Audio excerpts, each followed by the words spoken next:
Welcome to Stay Paid. Today we are answering your burning questions in real estate, business, marketing, and more.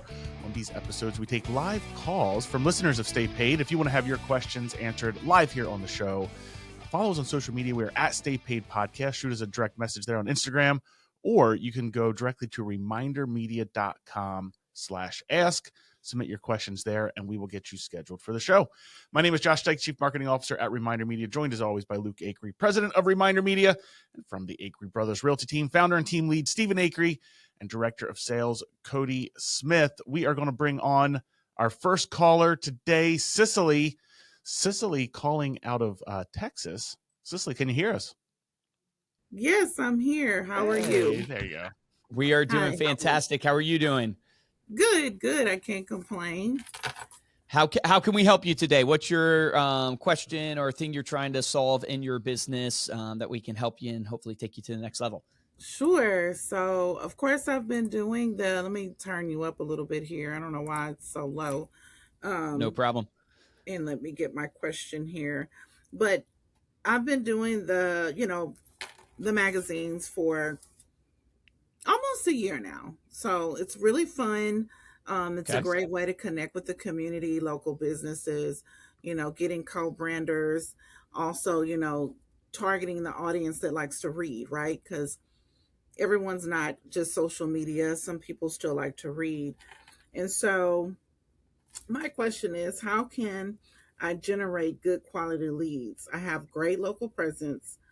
I feature 5 to 6 co-branders every magazine. Awesome. And I run out of magazines every time. But the leads are mainly company approved leads. How can I get more leads and in less time? Love that question. Get this lady some more magazines. We can't have you running out, Cicely. We can't have that. Okay, so give me a little background of how long you've been in real estate, and then what does your transaction count or volume look like? Like what range do you kind of produce every year? Well, pretty, I don't know if you know anything about Southeast Texas. The average home that sells here is about 250,000. So I sell a quantity of homes, right? Sure. And then I also deal with a lot of relocation clients that are traveling, and because we have like a lot of the oil companies here and all of that. So they come out here and I help them. So last year, just to put a number on it, I did 4 million last year. Awesome. Which my goal was 6 million. So I don't think that's awesome, but I'll take it. My goal was 6 million. I take it back though. Not awesome. Boo. Mediocre. No. But I work really hard. I do. I work really hard. I'm a part of everything, the chambers, the BNI, the Rotary. Love Rotary. I'm a part of the community really heavily. I do events. And so So you're doing a lot of the right things. So let me ask you this question then. This is more of an operational question, but it helps us know where you need to focus. Do you know out of the 4 million, how many came from your, what I would call sphere, but some people's like referral, repeat business. Yes. So how many came out of that? And then how many referrals on average a year do you believe you get that's from your database? I'll tell you that that's a really great question. And that's one of the things that I'm trying to focus more on is measuring all of those things. And I think that's what I'm missing. I think a lot of times I just don't pay attention to that. And so do you have a CRM you're using? I do. I use Moxie, and then I have love Moxie. They're great. So Moxie, and then I also use I have an Excel spreadsheet with all my sphere leads and all their contact information and all of that. You're the real deal, meaning you're doing great volume in the sense of a solo producer compared to the market. If I was comparing you across the industry, I mean, I hate the stats, but it's like 90% of real estate agents aren't really doing anything. Right. And so you're actually having the volume. But you're basically already self-identifying what your issue is. You need to go from producer to an actual business operator. Mm-hmm. And even to be a better producer than you are, you need to know your numbers, because it's very, very hard to improve something that's not tracked. Right. Because you don't know where to begin. So the function always is you take action, you track your results or measure it, and then you improve, right? So you iterate on the results that you have. So Right. first step for you would be, you got to know where your leads are actually coming from. So how many referrals you're getting, and, you know, and then how many of those are actually closing. And then that leads to really, what's the size of your database? Do you Okay. know how many people you have in your database? Well, it's not a true number, because that's another thing. Sure. I need to stop and add people, and I I haven't love you. done You that. know exactly what to do. I love it. You just need a little bit of what I call it, hard love. I'm I just saying, do. I come need on, to. what are you doing? If you didn't hit your 6 million goal, I you got know. 4 million, you're disappointed in yourself, but you know exactly what you need to do. I Is you're do. basically going, well, I need to make sure that the database I have is actually real. And I I want do. to make you feel comfortable here too, in the sense of, this is not uncommon. I was just yelling at Stephen and Cody's top producer on their team. He did 95 deals last year, and his Whoa. database that we are send out the magazine to his database and stuff. And I say yelling. I was just, you know, having a coaching Encouraging. session Yeah. with him the other day, and he's just getting that cleaned again, because it's Jeez. not clean. Yeah. You know, he has 192 people in there that he's sending this magazine to, but it's Woo. not real. He just got rid of, I think he said, like 15 of them, because they're not real relationships. Oh, And it's wow. like, it's the hardest thing to do. You know why? Because it's the picking up the cinder block and laying down the cinder block. It's not Right. sexy. It's hard. It sucks. Nobody wants to go to the gym. Nobody wants to do the mundane work, but that is what you need to do. So it's like, you got to first get your database in order and make them real. Okay. You then need to track how many referrals that you're getting. You need to then track your conversion. And then the goal would be, if you want to do 6 million in volume, and let's do some math for you real quick, and this will be Okay. helpful for everybody, because, you know, all this is just math. So you want to do 6 million. Is that your goal this year?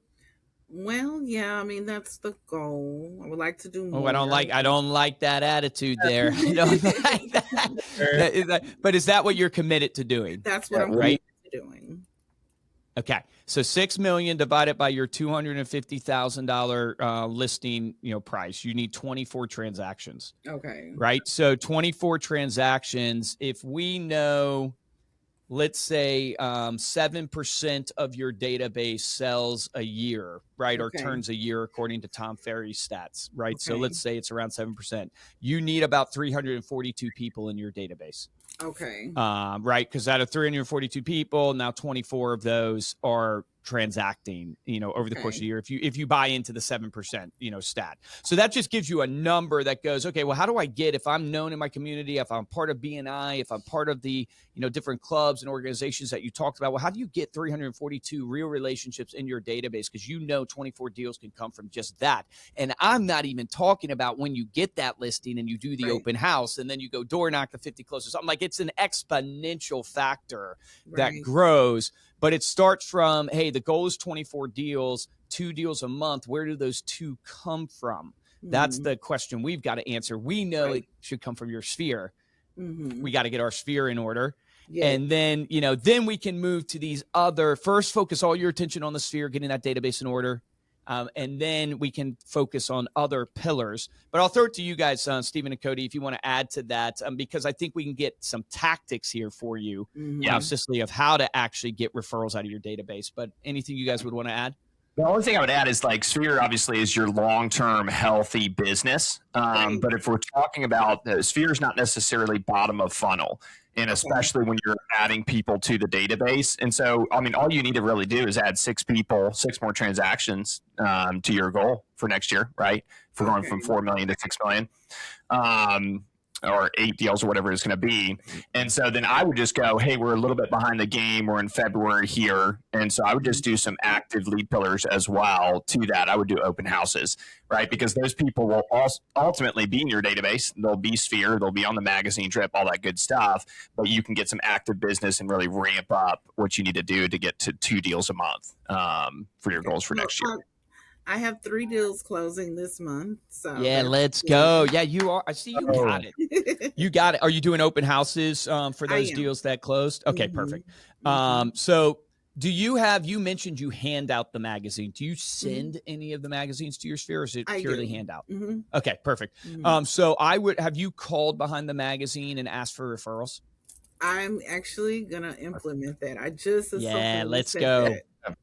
that. Let's do a call to action on the cover of your magazine, Okay. where you are offering a free home equity report, or home value. Want to know what your home's worth. When you call Stephen, okay, beautiful. So when you call Stephen, perfect. Look at that sexy magazine. I love that. Hold it there just a little Everybody longer, go to little longer. remindermedia.com. Get your own Get the magazine, screenshot. sponsored by Reminder Media. But you want to send something to where you're calling and say, hey, Stephen, was thinking about you. You just popped into my mind. The reason why I got my latest magazine. I'm sending it to you as a gift. I send it to all my best relationships. Just want to check in. We haven't caught up in a while. How's life been? And then the transition is very easy. It's, hey, I wanted to point out also on the magazine, I put a kind of item of value for all my friends and family. So many people are wondering what their house is worth. And I just want to make sure that, hey, if you ever want to know, I want to give you kind of a professional CMA. You can just scan that QR code right there on the front cover of your magazine. We'll tell you, Cicely, if they scanned it, right? So you'll know immediately who to call.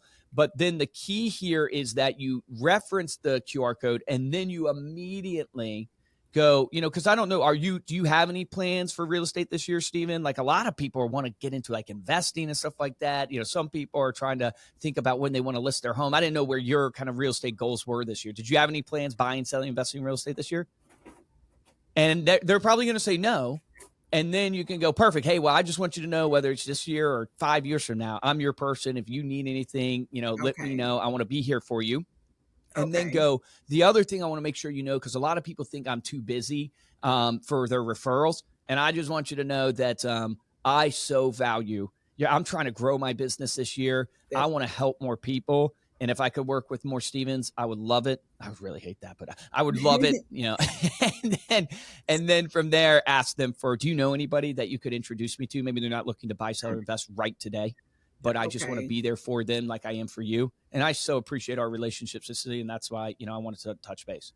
And if you do that ask, oh my gosh, do that ask every quarter, maybe biannually, and you will get tons of referrals. Most people don't refer, not because they don't want to. They don't refer because they're not top of mind. That's the reality.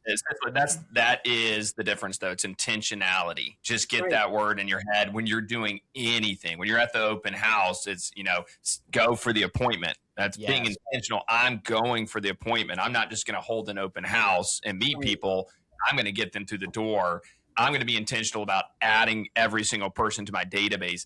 I'm going to be intentional about asking for that referral. So you just got to get that word just got to stick in your brain, because everything you do, I mean, you can easily take this with your talent to 6 million.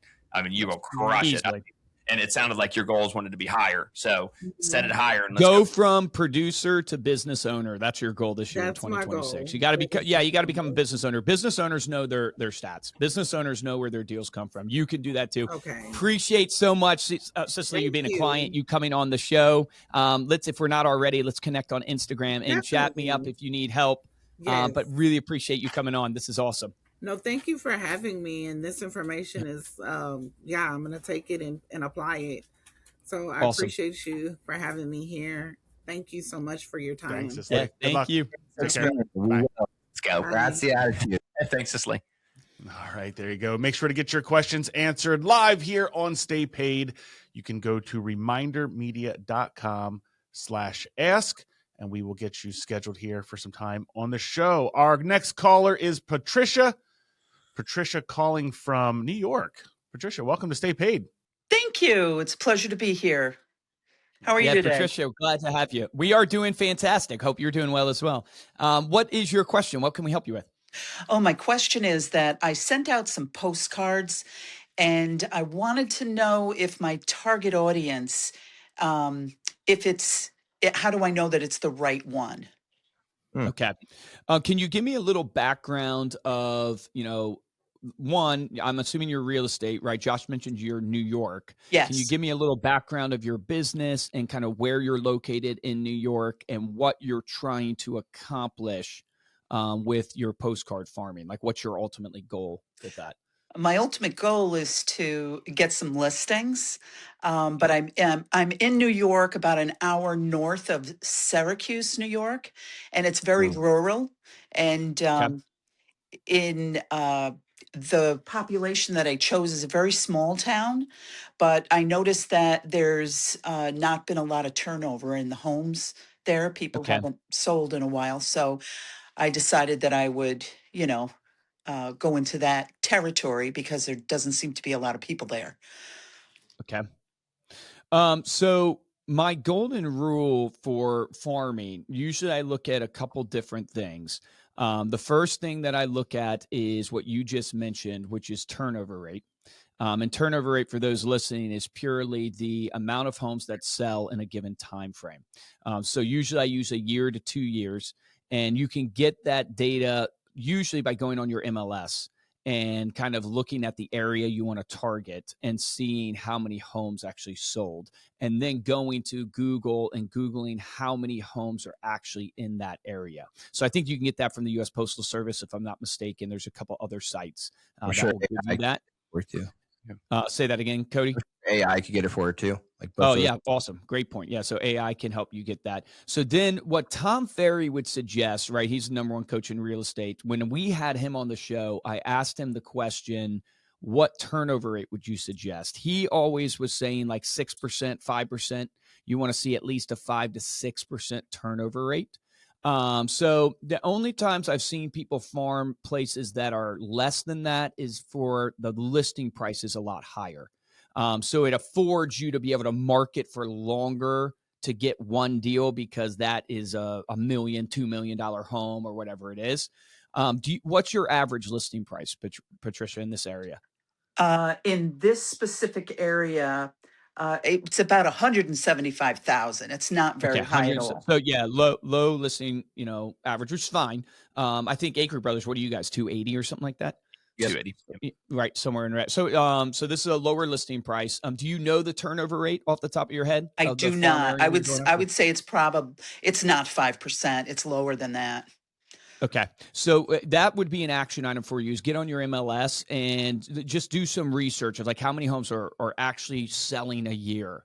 Because that gives you your TAM, your total addressable market in a way. Like, if 20 homes sell a year, then you can at most get probably 20 sales out of this area. But then you have to factor in, well, Patricia's probably not the only agent in this No. area. And so you're probably never going to get 100% of that 20. You can get maybe 20% of that 20. So then that tells you your realistic expectation of how many deals you're going to get, which then gives you what? The commission potential, the GCI potential, which that then tells you the money spend that you're able to spend. So if you're, if we do the quick math here, I'm not good with math, but I'll use my calculator. Let's say 20, for the sake of this example, are going to sell a year in your area. And let's say you can get 20% of that 20, that's 4. If your average listing price is 170, is that what you said, right? 170? Yeah, 170, 175. Yeah. Right. So that's 680,000 in volume. What's your average commission, Patricia? Is it 2.5, 3%? What's your average commission? No, 3.5. Okay, so good for you. Awesome. Yeah. So that's $23,800. Now I'm assuming you probably have a brokerage split that then has to be done out of that $23,800. So I don't know what your brokerage split is, but let's say, are you giving 20% to your brokerage or something like that? 30% to your brokerage? Yep. Okay. So I'll take away now, that's minus, about $4,760. So let me go back and basically say you basically have about 19,000 coming in. So then that 19,000, if everybody is staying with me here, 19,000. So how much should you spend in marketing in order to, make it a viable business? A rule of thumb would be if you're trying to maintain, you spend about 10%. If you're trying to gain market share, which is what you're trying to do, if you're trying to get your brand known, you can be 20 to 30%. So let's go high end and say you're going to spend the max amount, 30%. So you can spend $5,700 to go farm this area. So then you go, well, that means I can spend about $475 a month to farm this area. And then you go, well, what can I send, i.e. postcards, and you go, all right, well, our average postcard, what is 80 cents, Josh? Yeah. 81 cents, somewhere in there. So you can farm about 500 homes, 593 homes once a month. And you will spend about 5,700 for the year. And your goal is obviously you're trying to get, now all this is off of a fake number. I don't know if 20 homes are selling Right, a right. year in your area. You got to go find that out in your Yes. MLS. But that's how you strategically do the math that goes, what am I trying to do here as a business owner? I want to look at my target audience of Syracuse, New York, and this neighborhood that I'm farming. How many homes sell a year? What's my potential? 20% I can maybe capture of that. How much money is that going to net me? Okay, here's my marketing budget I can spend. And you can go after that area. And then the other things I look at when you're choosing your farm, first is turnover rate. Then the second I just walked through, which is, well, how much money can I actually spend to farm people consistently? Because most people do not hit their farm enough. Once a month is the bare minimum. So I would actually encourage you have check equity, which is that once a month mailer. Then you have sweat equity. So I want you to pick up the phone and actually call everybody in that farm. I want you to go out and door knock if you have the time, everybody in that farm. I know you're in a rural area, so calling is probably better than door knocking. Yeah. But that would maybe be your second touch that you're doing over the course of a month or 2 months to that farm. But here's the other thing I would look for in your MLS. Look for the competition. So if you go to your farm area and you pull up your MLS and you see that Acre Brothers Realty is selling out of the 20 listings, they're selling 15 of them. That happen over the course of a year. You know Acre Brothers is dominating that farm, and it is going to be hard for you to break in. It doesn't mean you can't. It just means think of it as branding. They have a brand established. People know their name. 81% of sellers choose the first agent they talk to. So Acre Brothers has established a brand. You've got to get your brand in the mind of the consumer in front of Acre Brothers brand. And they've planted all these seeds because they're getting 15 of the transactions. So it's going to be harder for you. It's not impossible, but you got to, okay, I'm going to have to spend more money. I'm going to have to do more touches, more sweat equity, build more relationships, hustle more, kiss more babies, as they say. Or is it kiss more babies? No, shake more hands, kiss babies. I don't know. Kiss the babies, But the yeah. point I'm trying to make here is you look on the MLS and go, is there a single agent or team that is dominating this farm area? If not, if it's spread a bunch of other agents, like it's just a myriad of names, perfect. That's a great farm to go into. And then last but not least, when I look at farming, I go, you should be a community farmer, not a transactional farmer. A community farmer is someone who gets known, as Gary Vee would say, as the local mayor of that town. They're the connector. They build the relationships. They're in it for the long haul.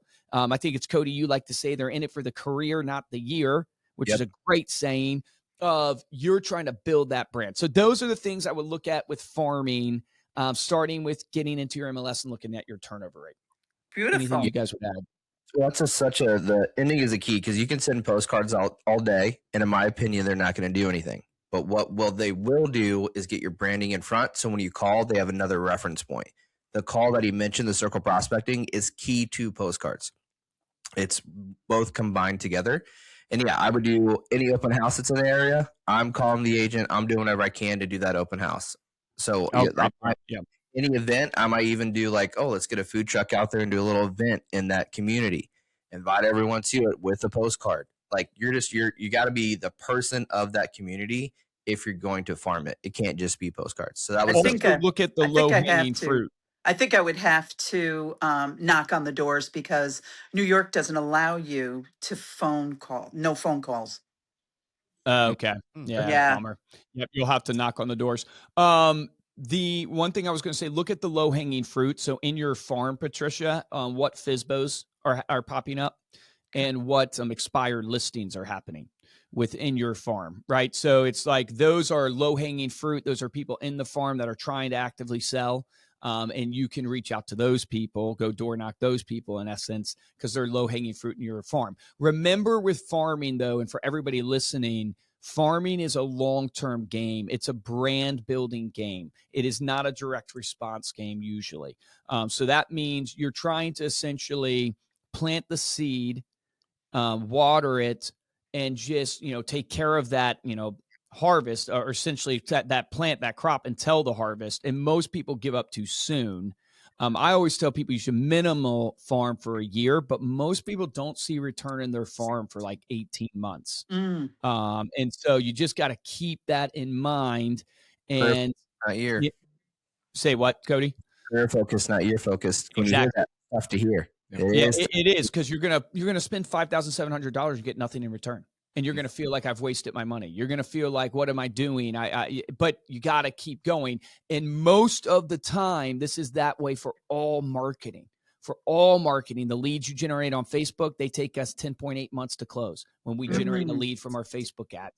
Right. I think Google is a little less than that. I think Google was like 7 months. Yeah. It's like farming is over a year. Referrals, it's hard for me to know because you've known that person for years. You know what I mean? So you've really been building brand with your friend for years, right? Trust with your friend for years. It just happens that they needed, real estate today and they chose you. But all marketing is really brand building, trust building, I should say, with the mind of the consumer. And you're displaying that. So any questions on that, Patricia? Hopefully that helps you as you're thinking through It what you're helps me doing. immensely. You've given me many things to think about that I hadn't thought of before. So I plan to go to the MLS and do exactly as you suggested. And I appreciate that. Awesome. Thank you so much. Yeah, thank you for joining the show. Yeah, is for farming that has produced really well for a lot of agents is creating a Facebook group for that community. A place where you can talk and ask questions and all that. It's an easy, free way to then add a bunch of people in that community to Facebook as your friend and get them in talking that you're like leading. That's where you can also post that event that you might do there and all that. But it's an easy way, free way to connect with that farm in addition to that. I appreciate that's a great idea. Yes. I didn't even think of that. I've actually been going to other community pages and posting on there. And I could create the community page, which I don't believe there is one for this town. So that would be beautiful. One is posting about what's going on in that town, events, and like not make it about you at all. You're making it about the community and the event. But you're the person that's, starting it all. And you're seen as like the mayor of that town because you're creating this community. Right. Yep. So good. That's beautiful. Awesome. Thank you, Patricia. Appreciate you. Thank you so much. Thank you so much. I appreciate you as well. Have a great day. Good luck. Thank you. Thank you. Bye-bye. All right, yeah, she's awesome. Farming is so hard because it is the long game. And I only say that because we've been in it now for 4 years with postcards? Maybe longer, 6 years. Plus, and we do millions of postcards for agents. She's one of our clients. It looks like sending out postcards, and it's just you realize that it is not. There is direct response within real estate for sure, but the majority of other industries would get direct response. Yeah, we do a lot of other industries besides real estate, and they're way more direct response than real estate is. Services, yep. But dentists. Real estate's all about timing and the relationship that you're building there. So that's 100%. All right, make sure to get your questions answered live here on Stay Paid. You can go to remindermedia.com/ask. Submit your questions there. We'll reach out to you and schedule some time here on the show. All right, let's go to our next caller, Steven. Steven calling from California. Steven, welcome to Stay Paid. Thanks for being here. Hey, guys, what's up? What's up, Steven? Hey. Man, it's early in California. Well, I guess not too early. I guess it's 12 o'clock East Coast now, so. 8:49, 8:50. Yeah, not too bad. Yeah, you've been up since 5 a.m., right, man? Hustling, getting it done. Not today. Not today, but. I don't blame you. What's your question, brother? What can we help you with? Yeah, I was going to ask you guys, what advice would you give yourself like at 12 years old? Going back in time was one of my questions, and then I had another one, but that one first. So. What advice would I give my 12-year-old self? Jeez. Be harder on your little brother, Steven. He's going to grow up to be weak. On me, man, we're growing up. I was not too hard on you, bro. Yeah.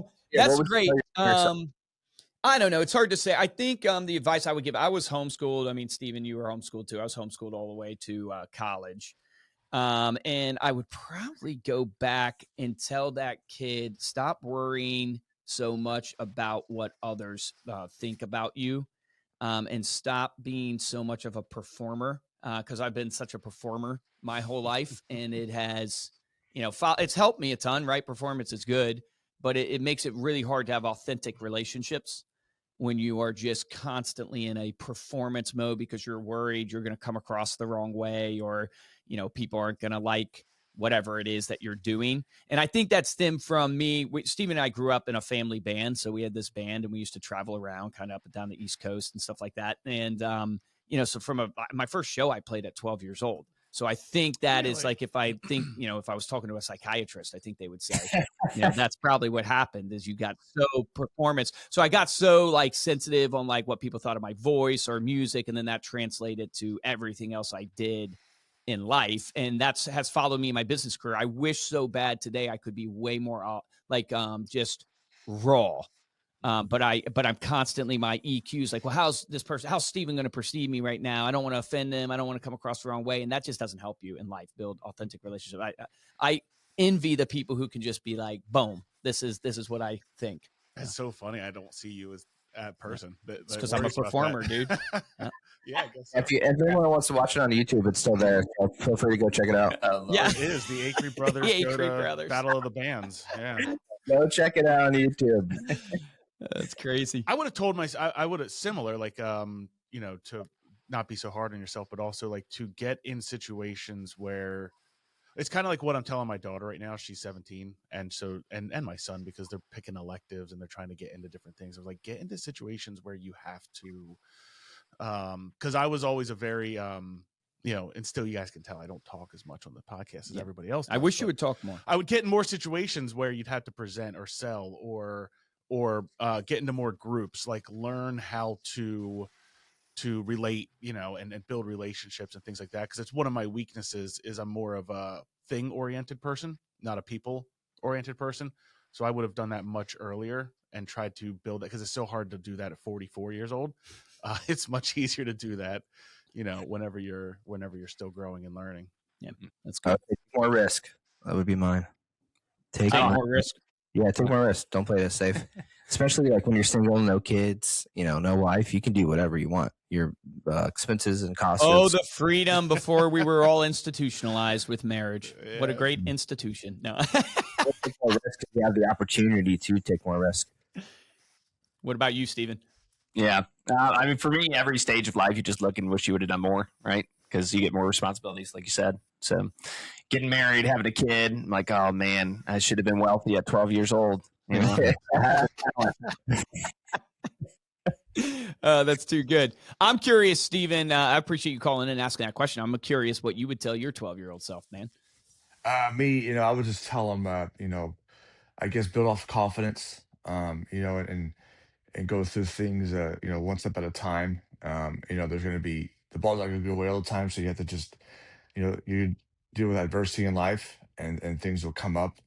And then, like, for instance, it's going to happen, just play it out, and just kind of go through the struggles and the up and downs, and then there's I love that, because there was a great post. I think it was Jay Shetty. I reposted it, and it was like, I forget if it was an image of like Times Square, but it was just people like going over this crosswalk and just hundreds, of people going through it.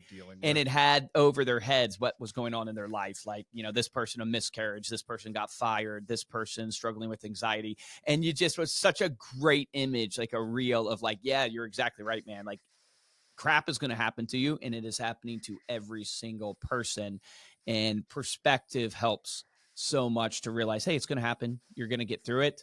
You guys got to keep going. My wife's grandfather just passed away, and we were at his funeral. And I remember he was, one of these guys that was, you would not know he was successful. He was a farmer.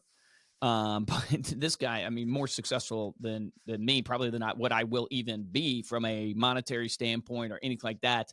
But you would never know that. Just unassuming, humble. I didn't really even know it till, the end of his life. And I asked him, a year, 2 years ago, something like that. I asked him what his best piece of advice was. And he said, the truth is you just got to keep waking up and put one foot in front of the other. You just got to keep putting one foot in front of the other. And as long as you do that, then you'll get there. And then he made a joke and said, in partnerships, if you want to have great partnerships, don't do them. I think he was half joking about that one, but he was dead serious about the first one. But what's your other question? I know you said you had two questions. What's your other question? What's a struggle that you come across in life or business that to share, to get to where you are right now or something, Yeah. Struggle that we've come across in life and business. There have been so many. I'll take a different I'll take a different route on this one, because there's the obvious ones that we kind of just even touched on a little bit. But for me, it is you get out of life what you inspect, not what you expect. So you get out of life what you inspect, not what you expect. And you could take it a step further and go, you get out of life what you accept, not what you expect. And I have lived my life in a way where I have not inspected enough. And so you got to inspect, you got to be in the details. You've got to follow through, and you can't just hope people will do things. You must inspect that they actually did the thing. And the best thing you can do in your life, I think, is have somebody that is inspecting you. That is inspecting you on what you're setting your expectations to be, that will hold you accountable to it. And most of us, we go through our lives setting big goals and targets and doing all the goal setting, but we never actually focus on the actual thing that matters, which is, did you actually do the thing? Did you actually do the work that was required of you? And did that get inspected of the other people that you expected to do the work? And so that's where I would go with it. Yeah. And I think like you had alluded to this earlier, Luke, but like partnerships and relationships, those are the hardest things in life, but they're also the most fulfilling things. So for me in relationships, I'm a salesperson. I'm very energetic when I'm leading. But I've learned to be more direct with people on what I want out of life and being clear on that, but also being clear on getting out of them what they actually want in life, and making sure that those goals truly align. Because if goals don't truly align, you actually shouldn't, it's not that you shouldn't be in relationship with the person, but you shouldn't be in partnership with those people. You can be in relationship, but you shouldn't be in partnership. And I think it's just, for me, it's being direct on what I want, but also asking the right questions and pulling that out of people, pulling out what they truly, what their motivations are, what their desires are, and then not being unreal on connecting the dots of whether or not you can provide that to people. So before, it's like, for me in my business journey, it was like, I can accomplish anything I want in life. And I believe that's true, but there's only a certain amount of focus, time, capacity that we have. And so what am I actually going to fulfill in my life? And is that going to get that other person what they truly want fulfilled in their life? And so that's how I'd answer that question. Josh, Cody, anybody else? Well, I said communication. I think that's the most challenging thing. It's like in both ways, like in terms of keeping communication open and frequent, but also in terms of the thing that I struggle with is people don't hear you when you say something the first time. Like, and you've said this multiple times, Luke, where it's like the burden of the communication is on the communicator, right? Yes. It's not the listener, the person. It's your job to present it in a way and in a frequency that is communicated and is heard.